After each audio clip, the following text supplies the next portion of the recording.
ہمیں عقیدوں کی صحت کا لحاظ رکھنے کی تلقین کی گئی ہے اور عمل کی قوت عقیدے سے ہی پیدا ہوتی ہے۔ عقیدہ جتنا مضبوط ہو اتنا ہی عمل جاندار ہوتا ہے، اور ہمارے بنیادی عقائد ان کے ساتھ ہمیں جڑا رہنے کی تلقین کی گئی ہے۔ اللہ کے محبوب علیہ الصلاۃ والسلام نے ہمیں بڑی تاکید کے ساتھ اپنی سنت پر قائم رہنے کی تلقین ارشاد فرمائی، اور خلفائے راشدین کی سنت پر، ان کے طریقے پر قائم رہنے کی تلقین ارشاد فرمائی۔ قرآن و حدیث سے جو اخذ شدہ عقائد ہیں وہی ہماری بنیاد ہیں، اور ان کے اندر کوئی تبدیلی نہیں ہے۔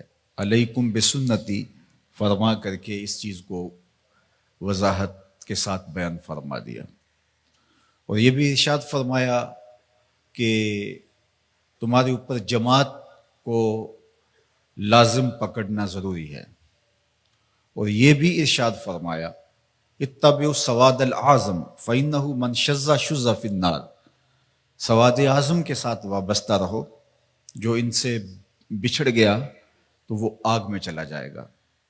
اس لیے کہ مسلمانوں کی جماعت کے ساتھ جڑنے میں ہی عافیت ہے، الگ راستہ اختیار کرنے سے یقیناً انسان نقصان میں جا گرتا ہے۔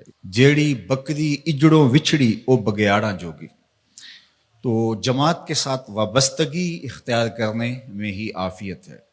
اور اس وقت تشدد، افتراق اور جو نظریاتی انتشار پیدا ہو گیا ہے، میں آپ کو عرض کرنا چاہوں گا کہ معتدل عقیدے پہ قائم رہیے، ہمیشہ تشدد سے اپنے آپ کو بچائیے، اور دوسرا ادب کے دامن کو کبھی بھی نہ چھوڑیے گا۔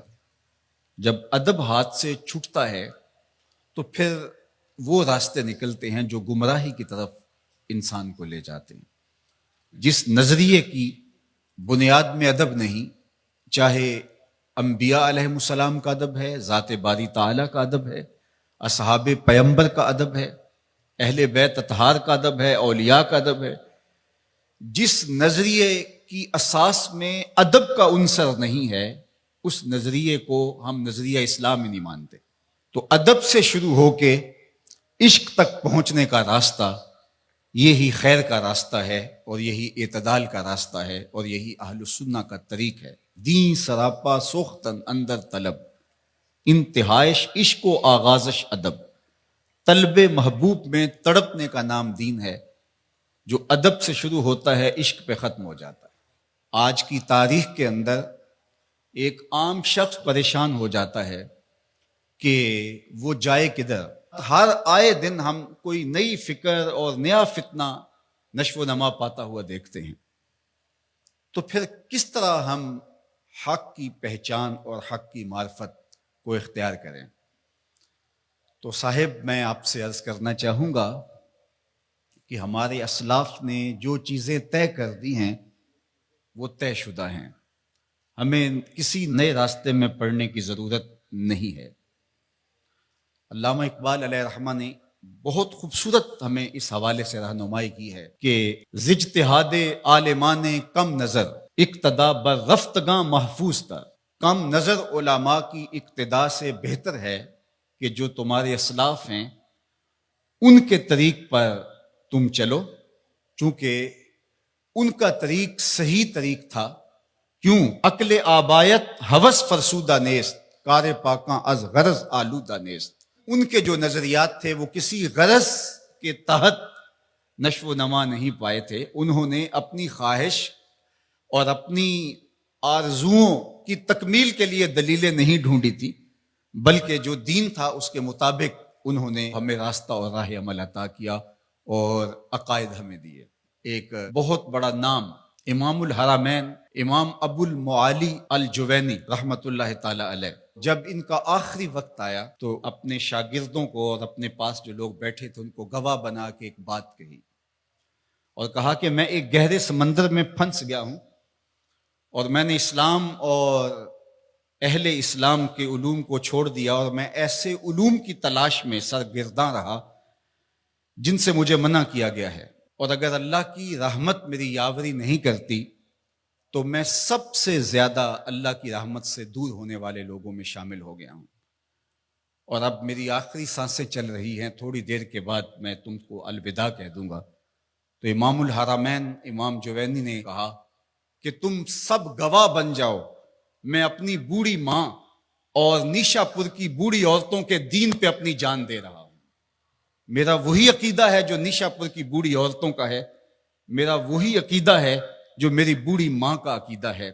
عقل آبایت ہوس فرسودہ نیست، کار پاکاں از غرض آلودہ نیست۔ تمہارے آبا و اجداد کی عقل ہوس سے پاک تھی، اور غرض اور لالچ کی بنیاد پر انہوں نے عقیدوں کا کاروبار نہیں کیا، بلکہ ان کا وہی عقیدہ تھا جو شریعت کے ماخذ سے پھوٹتا ہوا دکھائی دیتا ہے۔ تو آج میں بھی اپنی بوڑھی ماں کے عقیدے کا اظہار کرنا چاہتا ہوں، اس ماں کو جس نے لوریاں دیتے ہوئے مجھے عقیدہ پڑھایا تھا کہ میں صدقے پاک محمد تو جڑا نانا حسن حسین دا ہے۔ تو ہم اسی عقیدے کے ساتھ کھڑے ہیں۔ میں 94 برس کے اس بوڑھے باپ کے عقیدے کا اظہار کر رہا ہوں کہ جس نے ہمیں لوریاں دیتے ہوئے یہ عقیدہ دیا تھا، ملدا نہیں محمد ورگا ساری وچ خدائی، اس تصویر نورانی وچوں غیراں رمز نہیں پائی۔ تو ہمارا عقیدہ ہمارے اسلاف کا عقیدہ ہے، صحابہ کے حوالے سے ہو، اہل بیت کے حوالے سے ہو۔ تو آئیے اس زمانے کے اندر ہم اپنے اس عقیدے کا اظہار کرتے ہیں کہ ہم صحابہ کے در کے بھی غلام ہیں اور اہل بیت کی چوکٹ کے بھی نوکر ہیں۔ تو ہمیں اپنے عقیدوں کو اپنے ماضی کے ساتھ جوڑنا پڑے گا، اور کال اور عقول اور اس دور کے فتنوں سے بچ کر کے ہمیں اپنے آباء و اجداد سے، اپنے بزرگوں سے، اپنے اسلاف سے جڑنا پڑے گا۔ فکر شاں ریست ہمیں باریک تر، ورے شاں با مصطفیٰ نزدیک تر۔ اقبال کہتے ہیں ان کی فکر جو تھی وہ اس نے نور لیا تھا حضور کی دہلیز سے، اور ان کا ورع اور ان کا تقوی حضور علیہ السلام کی ذات سے مستنیر تھا۔ لہٰذا اگر ہم ان کے ساتھ جڑ جاتے ہیں تو ہمیں خیریت، ہمیں عافیت، ہمیں روشنی، ہمیں نور نصیب ہوگا۔ تو اپنے عقائد کو اپنے اسلاف کی مطابقت کے اندر ڈھالنے کی ہمیں کوشش کرنی چاہیے، کیونکہ نجات کا دار و مدار اسی پر ہے۔